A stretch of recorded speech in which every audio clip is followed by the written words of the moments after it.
Tổ 1 là 35. Có một tách rồi.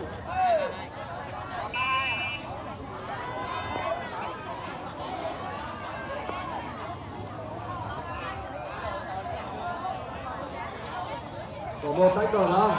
Con tổ 7 37 em. Tổ nào tách thì sẽ báo ngay cho số để vào rồi. thực hiện chuẩn bị.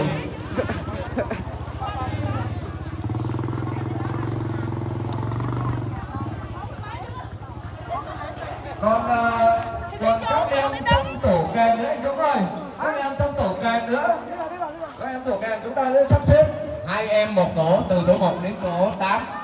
Vì vậy trong đội kèm thiếu nhi á, 2 em trong một tổ. Như vậy từ tổ 1 đến tổ 8 là chúng ta nếu mà có thiếu thì chúng ta chăm chút với nhau cũng được, không sao hết. Vì vậy các em hãy lưu ý cho. Rồi các bạn tổ trưởng quay câu khẩu hiệu của mình xuống dưới nào. Khi nghe hô khẩu hiệu thì tổ trưởng sẽ hô to tên tổ của mình và tất cả các trại viên theo hô câu khẩu hiệu của mình. Các bạn nhớ chưa? Nào tổ 1 bắt đầu.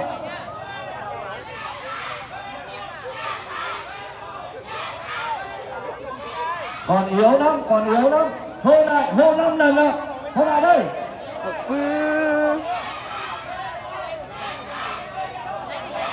Kiên. Tổ 2.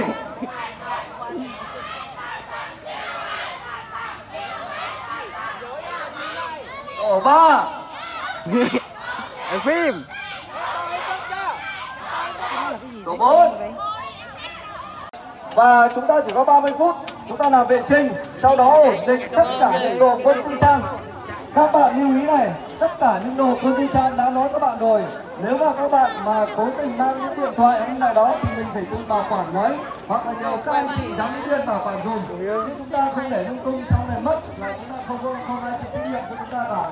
Và nhất là những vật dụng mà mang theo như chén đũa tất cả mọi thứ thì chúng ta tập trung lại tổ của mình, và sau đó chúng ta chỉ đi ra đây với người không thôi, không mang theo một vật dụng gì cả.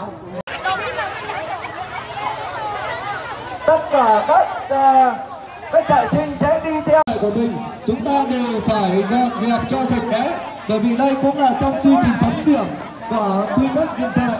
Mong các bạn chúng ta hãy cùng nhau mỗi người một tay thì sẽ nhanh hơn. Rồi đã có như vậy rồi, dừng lên ạ. Dạ, tổ tham mưu có vẻ là rất nhanh đấy.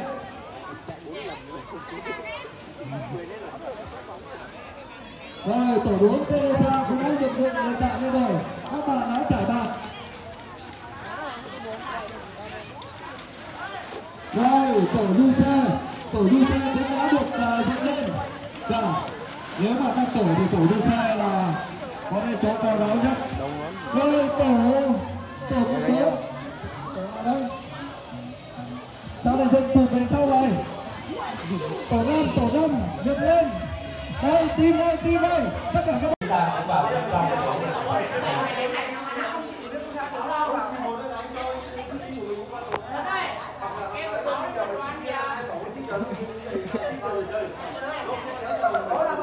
Đây. Tổ này bao nhiêu?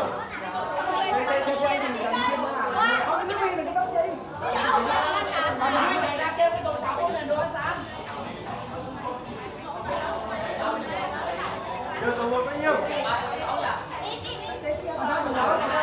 Bao nhiêu? Đó, tổ này có 32.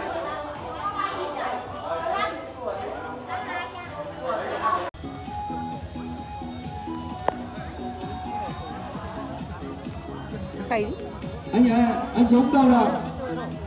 Anh Dũng đâu, xin mời về đây để gặp một chút ạ.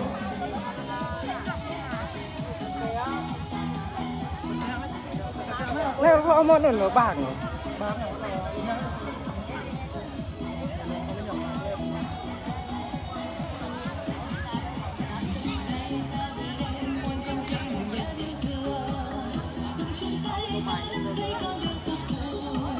Tô mày, tô bá. Đầu tiên luôn.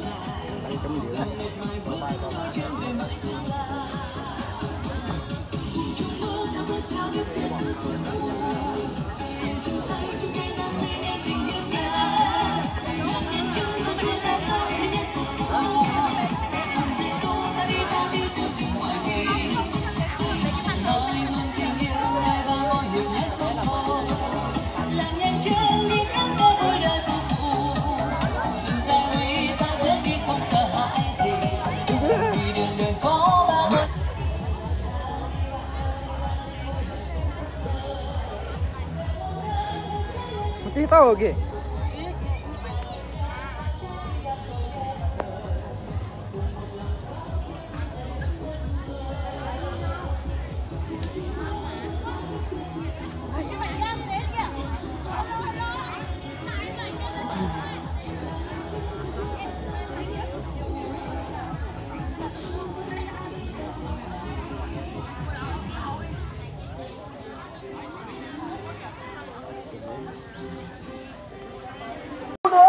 Bắt đầu từ tổ 1, tổ 2, tổ 3, tổ 4, tổ 5, tổ 6, tổ 7, tổ 8. Tổ 8 về bên kia. Con nhìn MC, mắt nhìn đây. Kìa kìa kìa. Tổ 1 đâu? Tổ 2 đâu? Tổ 3 đâu? Thắng Dương, Thắng Dương.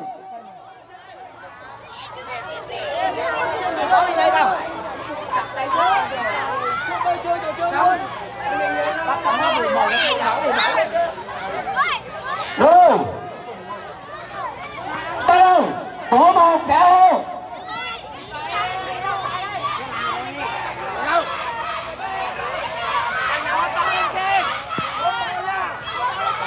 Ôi!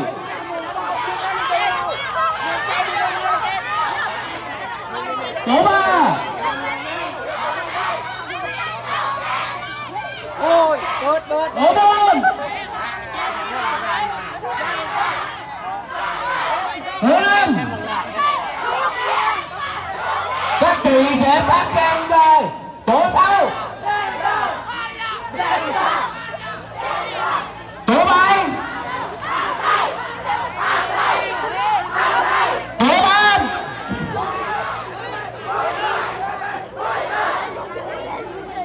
Bây giờ chúng ta sẽ tập băng reo.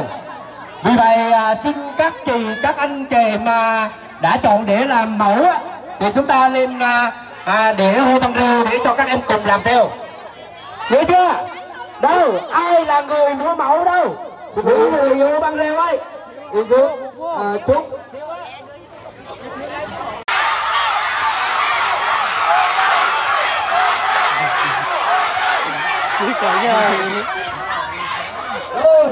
rồi bây giờ các tổ trưởng đưa bảng lên đằng trước thắng. Rồi chúng ta chú ý lên đây, chúng ta Mẫu đâu? Chúng ta cùng dưới này cùng múa theo. các bạn cùng để ý để chúng ta múa theo nha.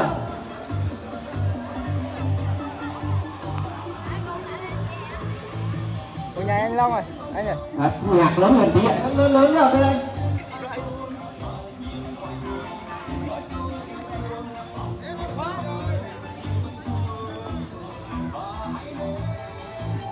Các con dưới này cùng múa theo đi, múa theo đi. Biên.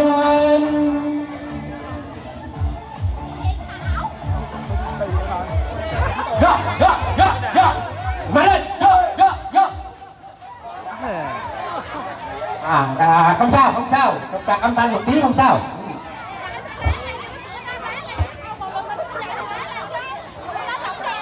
Chúng ta muốn múa mạnh lên chứ, múa mạnh lên nó hấp dẫn chứ. Rồi, anh nói mình sẽ đến rồi đây.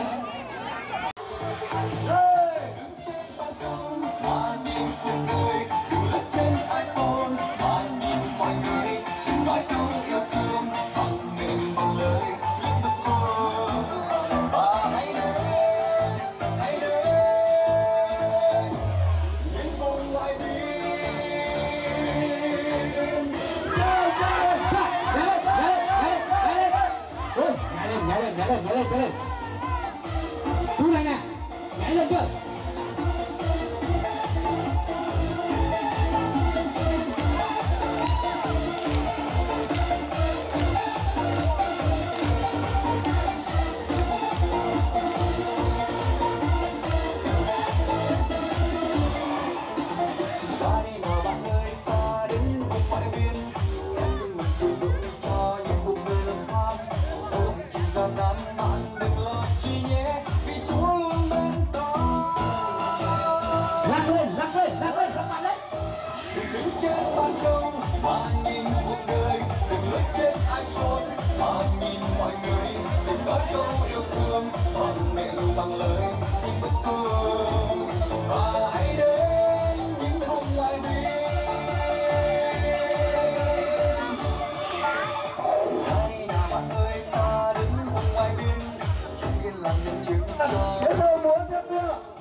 cùng nhau múa lên.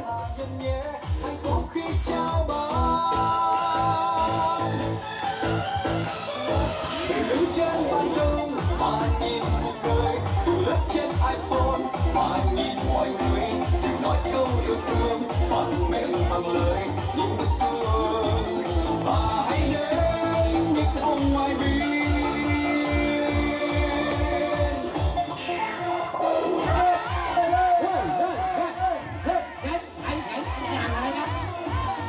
Anh kia.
Come on, come on. Bút đâu? Rồi. Chúng ta từ từ thu ăn nước xe thôi, đừng có từ. Rồi, các bạn trước biết rồi, chúng ta biết tiếp theo vào đó. Rồi, quay về, khi có được cặp.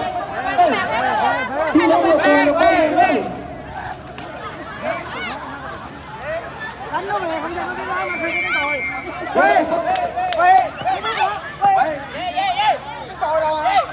Tuyệt vời, quay về, xin ban giám khảo bạn nào chưa quay về, nhắc các bạn quay về luôn. Rồi, quay về, và không đến tiếp.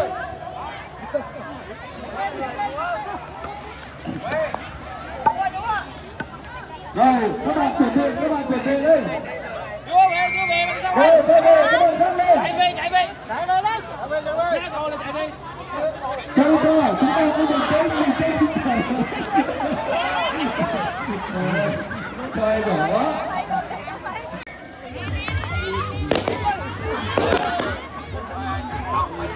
Các bạn sẽ dùng một thiên về, trở về, sẽ lên.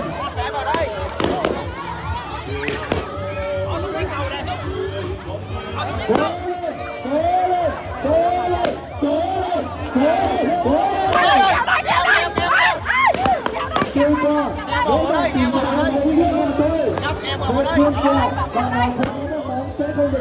Mấy đứa con nhớ là có chấm điểm khuôn mặt đẹp nhé, nên đừng có bôi. Bây giờ đừng có chùi khuôn mặt, bạn nào có khuôn mặt đẹp nhất sẽ được thêm điểm, không được chùi. Rồi, Làm keo vào đây. cố lên các bạn ơi, nhanh lên, phải nhanh nữa lên để cho các thành viên còn lại. Mỗi bạn chỉ được một viên vào thôi, một viên kẹo thôi. Không có注意các bạn để các bạn không phải chấm điểm. Ai là chấm điểm không phải đầy nhanh nữa lên.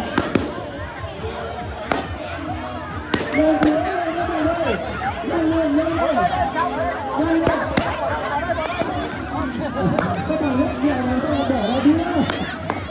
Các bạn này bỏ ra đĩa lên. Khi bạn này xuống các bạn chưa thế lên. Còn chưa lên các bạn ơi.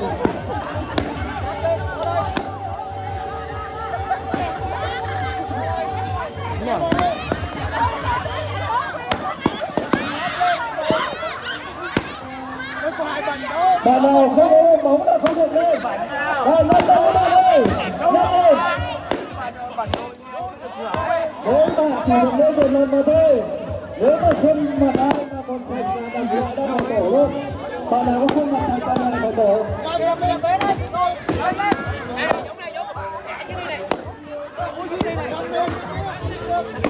Đây các bạn ơi. Bạn nào còn khuôn mặt thành là đuổi ra khỏi tổ đây. Không được chơi nữa.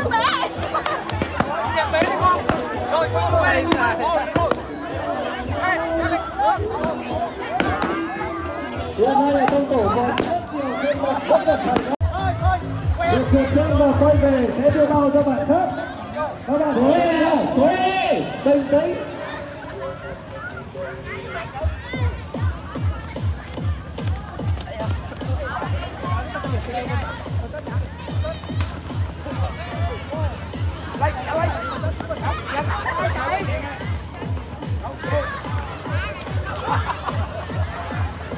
Các bạn phải thật bình ổn hãy cho mình. Các bạn nào biết thì sẽ là thôi thôi.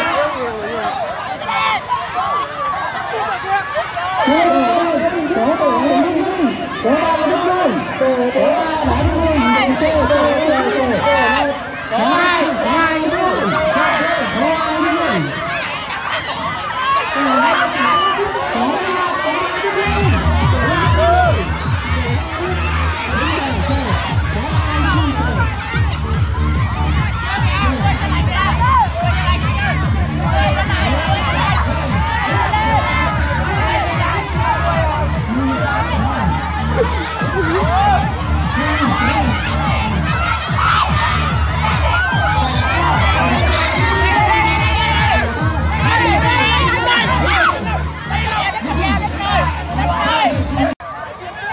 Và chuyển nước bắt đầu thật nhanh, nếu không thể hết nước. Chuyển nước bắt đầu dần lên rồi. Tới hàng cuối cùng đang còn nước, bịt các cái lỗ lại, làm sao truyền về được cuối cùng. Bịt các cái lỗ lại làm sao mà về tới hàng cuối cùng. Xin ban tổ chức chúng ta đổ nước vào cho các đội ạ. Anh chị giáo lý viên chúng ta thêm nước cho các em ạ. Nhớ truyền về cuối là đưa ly về đầu.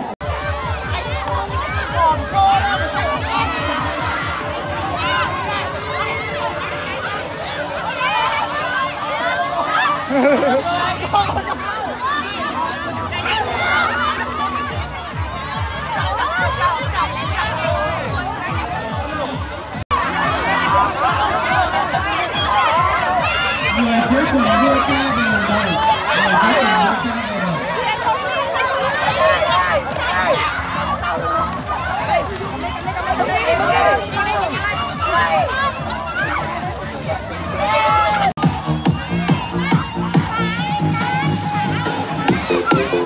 Dồn xuống tí nữa con. Xuống tí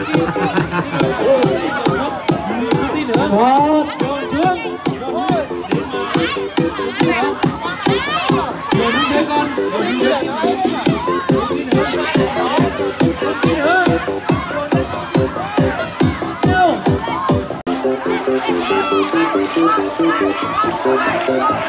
Và đi một.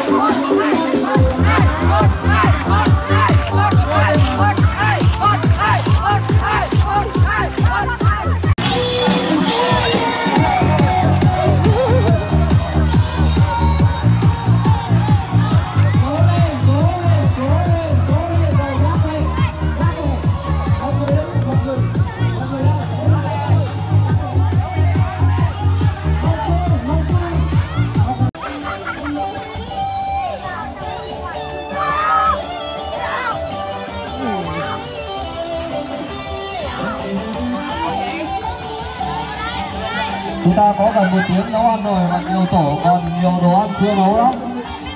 Chắc là các tổ không mang vật dụng đi đủ rồi.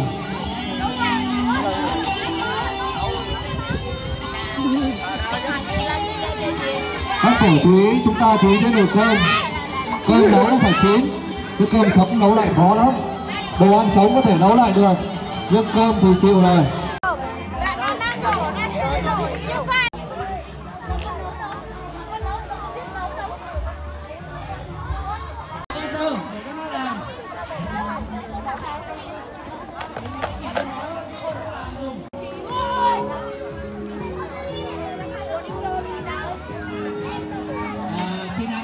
liên viên cũng như các bậc phụ huynh á.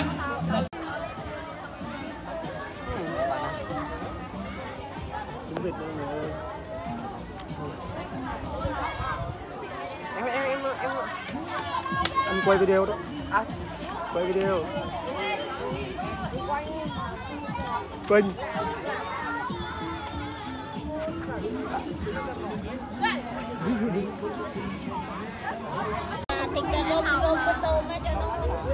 Quay đó, quay video.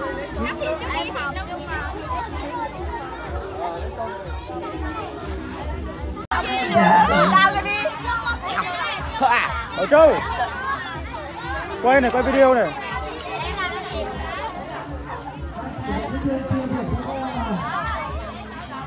Lên thưa còn. Có hả?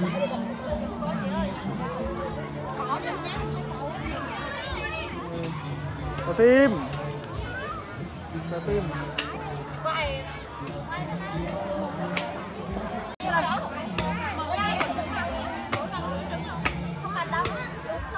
Rồi anh quay này. Về xem trên YouTube hả? Anh đăng lên YouTube. Rồi, tổ nào mà chưa lấy con thì vào.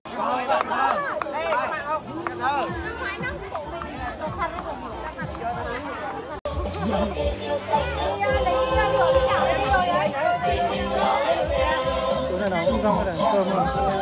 Mình con đứng.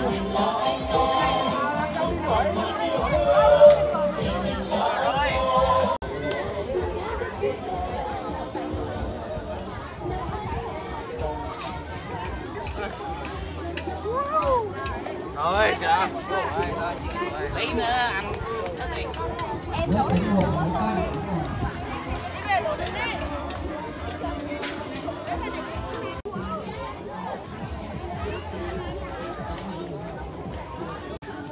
Đâu biết. Đầu bếp siêu người mẫu. Đầu bếp siêu người mẫu. Rồi đã xong chưa bác, siêu bếp rồi đấy.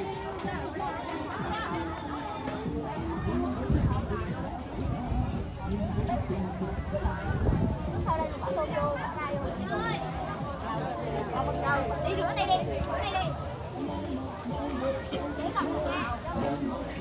Anh quay này, quay tay hết luôn này. Mẹ ơi, tụi như một con Quỳnh. Con Quỳnh này là mình Của mình có nhỏ này cho mà.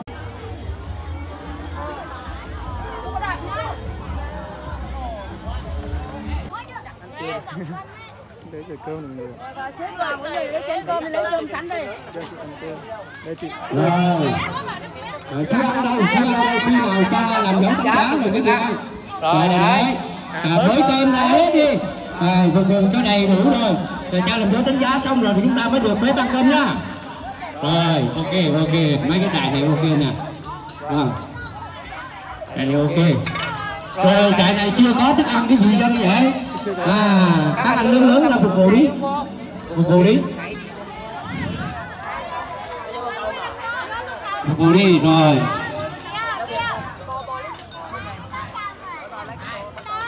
Các con đói chưa? Đói chưa? Rồi chờ xíu nữa là hết đói. Ăn là hết đói.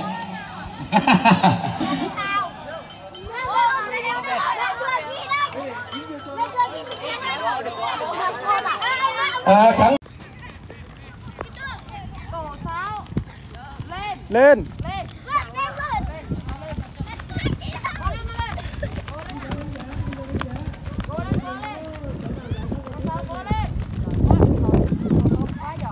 Số 6 này. Quay. Ai? Không, được đâu mà được đi chứ. Có 5. Có 5 đúng không? Thì xem hàng đó. Còn lại. Xem hàng mẹ, cái nhà này vậy. Phê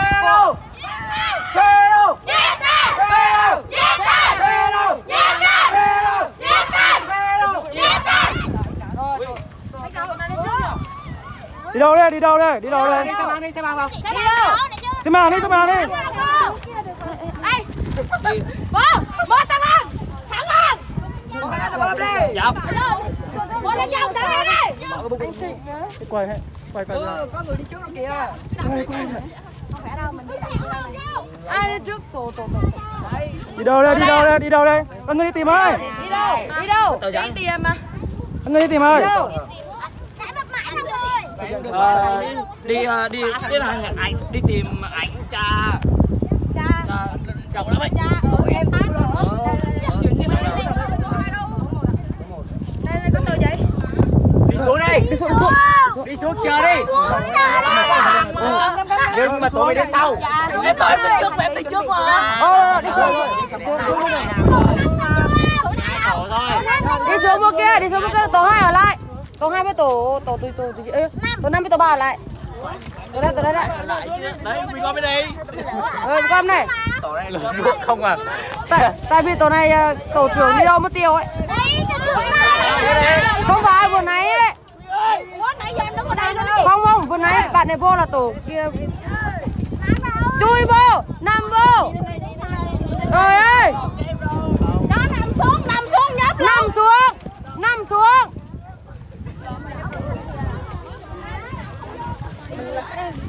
Rồi, tổ 5 với tổ xếp hàng. Tổ này tổ mấy đấy? Tổ 2. Tổ 2 chắn đi ra.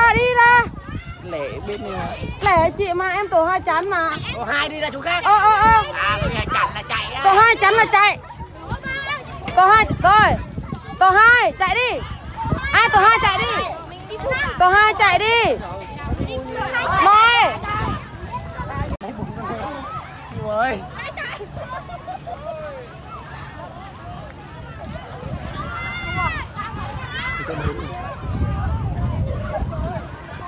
Ăn á.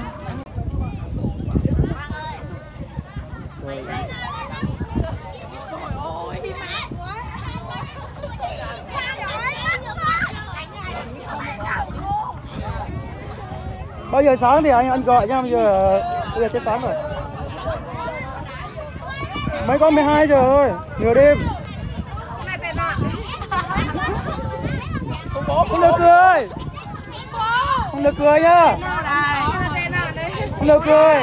Nhắm mắt lại đi, nhắm mắt lại ngủ. Ngủ là phải im.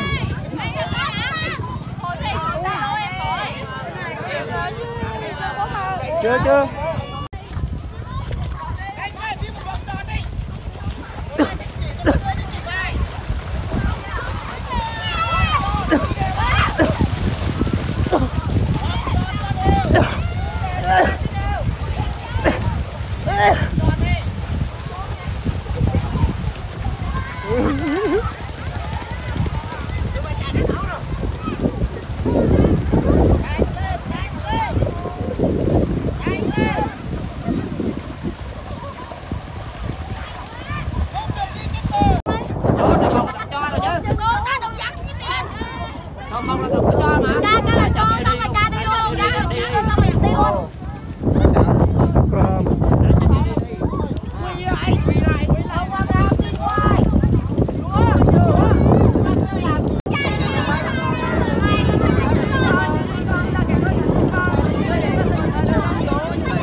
Nhìn lên đây này, nhìn lên đây này.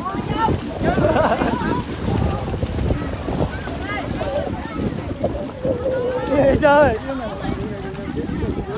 không đi được, không đi được.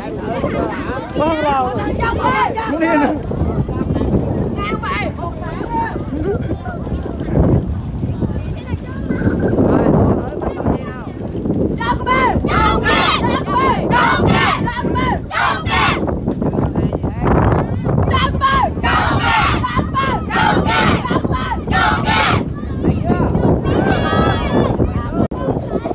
Về xuống.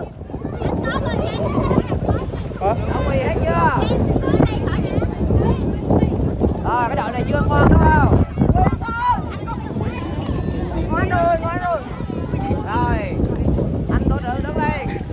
Rồi, lấy cái nào rồi? Không biết. Phải lấy bún mà đang này, không có đen là không được. Không đen là không được cái này kìa. Tới lòng được nhá, tới lòng được nhá.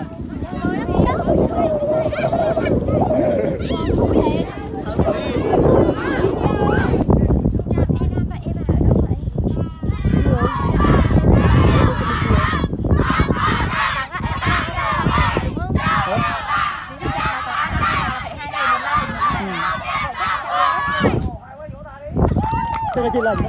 Chị Lành có ai đó? Có. Đi đồng ý không? Có. Khi đồng ý là anh có một quyền. Đồng ý không? Đồng ý. Đi chơi đi chơi. Tao biết gì các ngươi phải làm rõ.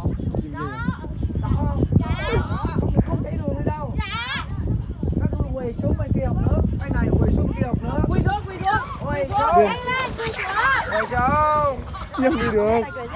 Không đi được. Quỳ xuống. Biết đi được. Quỳ xuống. Tao nói này, rồi tao chỉ đường tao mà đi. Các ngươi đó, đây vỗ nước mặt lên. Vô đây. Thả chưa?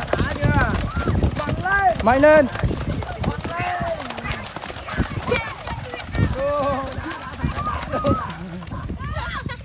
Mạnh lên, nó chưa được này. Vẫn còn sạch này, vẫn còn sạch nhá. Vẫn còn sạch này. Thế này. Áo kìa. Chưa được. Vô đây.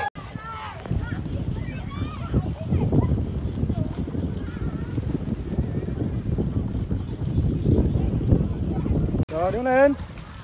Chết sức rồi. Hả? Tiếp tục.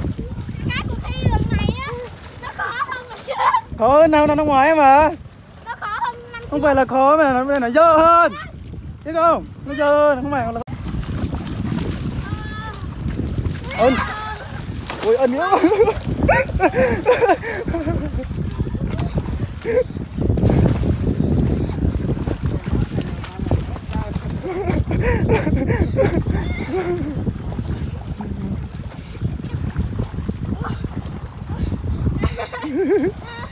Gãy lưng rồi.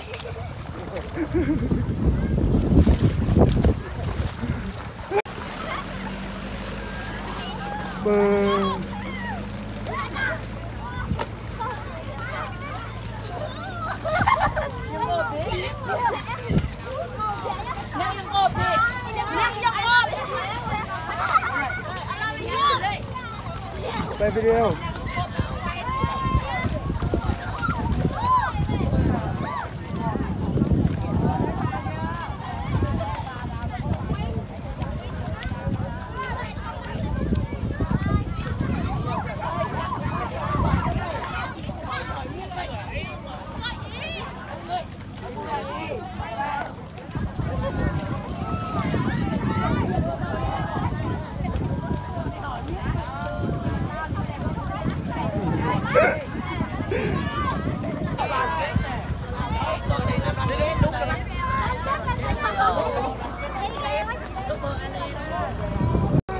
Bây giờ mất thư này.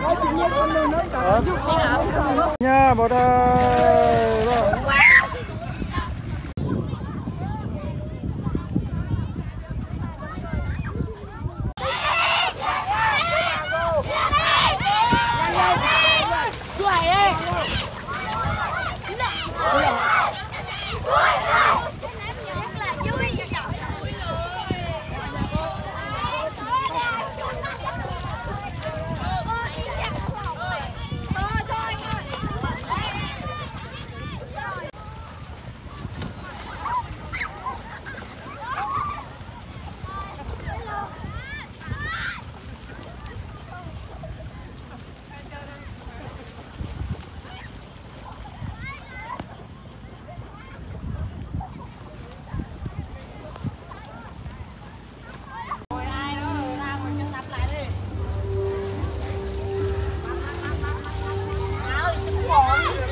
Gần đến nhà ra.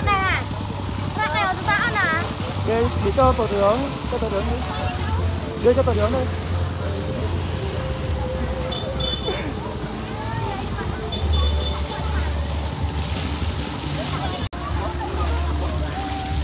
Uống cái đầu xuống không?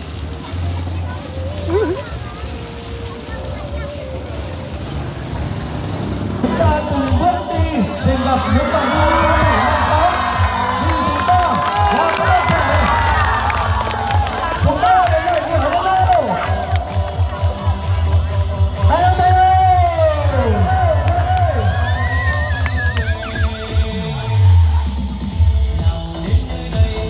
tay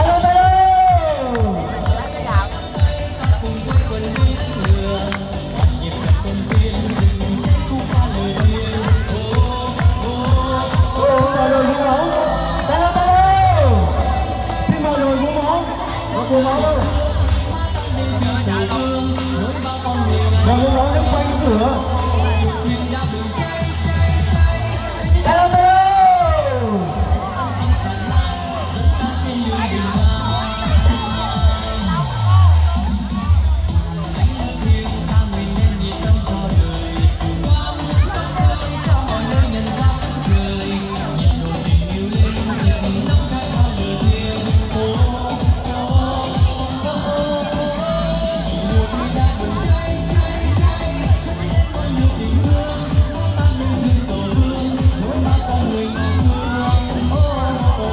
Rồi cô máu đi quay cái lửa đây.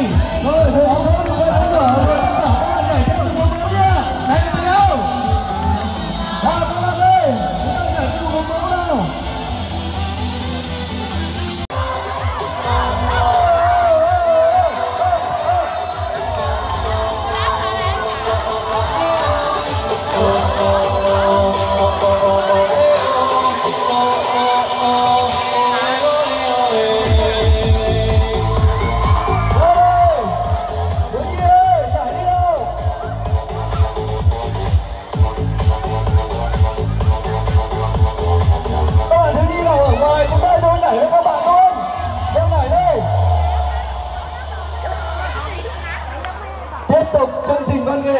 Phần nửa thiên hôm nay sẽ là tiết mục vào tổ 6 đang khơi một nước Kitô. Xin mời đội múa vào tổ 6.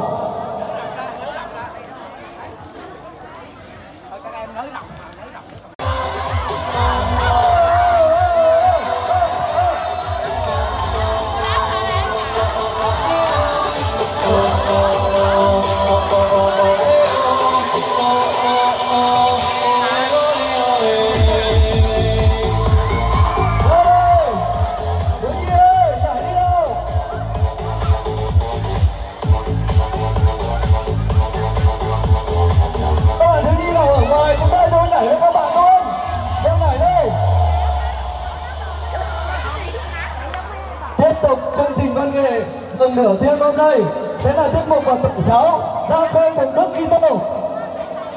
Xin mời đội múa vào tổ 6.